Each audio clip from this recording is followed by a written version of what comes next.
নমস্কাৰ, আপোনালোকে দেখা পাই আছে ইয়াতে 1080 পিচ কালাৰ পেকিং হাঁহ দিয়া হৈছিল আজি 13 দিনৰ আগতে। আজি ইহঁতৰ বয়স 13 ডেজ হৈ গৈছে আৰু ইয়াৰ 1000ৰ প্লাছত আছে। কিছু মৰ্টেলিটি হৈছে কিন্তু 1000 পিছৰ ওপৰত আছে আৰু ইহঁতৰ বয়স বৰ্তমান সময়ত 13 দিন।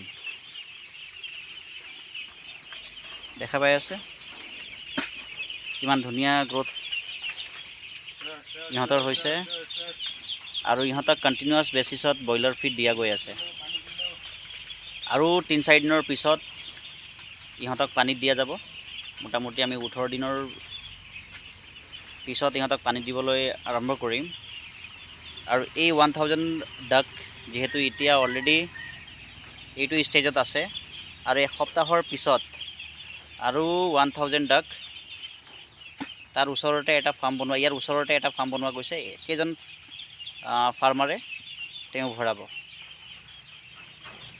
এতিয়া বিশেষকৈ আমাৰ অসমত হাঁহৰ চাহিদাটো বেছি, সেই গতিকে এতিয়া মানুহে লাহে লাহে কি কৰিবলৈ আৰম্ভ কৰিছে, পিয়ৰ পাতি হাঁহৰ পিছত এতিয়া লাহে লাহে কালাৰ পেকিং আৰু হোৱাইট পেকিং বেছিকৈ কৰি থকা দেখা পোৱা গৈ আছে। এনে সময়ত কিছুমান ফাৰ্মাৰে ডাক ফাৰ্মিং কৰিব বিচাৰে। তেওঁলোকে যদি কৰিব বিচাৰে তেতিয়াহ'লে আমাক কণ্টেক্ট কৰিব পাৰে। ঠিক গোটেই বস্তু শিকি মেলি তেওঁলোকে আৰম্ভ কৰিব পাৰে। ডাক ফাৰ্মিং কৰাৰ আগতে বহু বস্তু জনাৰ দৰকাৰ আৰু সেই গোটেইখিনি জ্ঞান লৈহে ডাক ফাৰ্মিং কৰিলে ছাকচেছ কৰিব। আদাৰৱাইজ ডাক ফাৰ্মিং এটা বহুত কমপ্লেক্স ফাৰ্মিং হয়, যি ফাৰ্মিঙে আপোনাৰ জ্ঞান থাকিলে আপোনাক ওপৰলৈ লৈ যাব। যদি আপুনি নাজানে তেতিয়াহ'লে আপুনি অসুবিধাত পৰিব।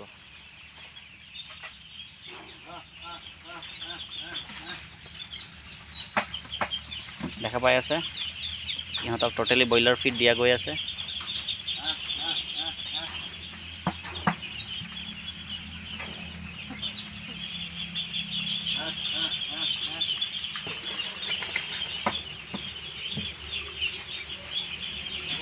যদি কোনোবাই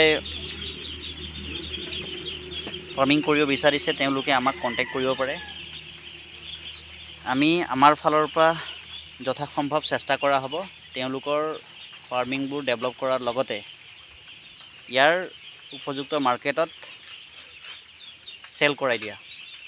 হাঁহ পুহিলে নহ'ব, আপুনি মাৰ্কেটো বনাব লাগিব আৰু আপুনি উপযুক্ত ৰেট পাব লাগিব। যদি আপুনি সঠিক ৰেট নাপায় তেতিয়াহ'লে আপুনি অসুবিধাত পৰিব পাৰে।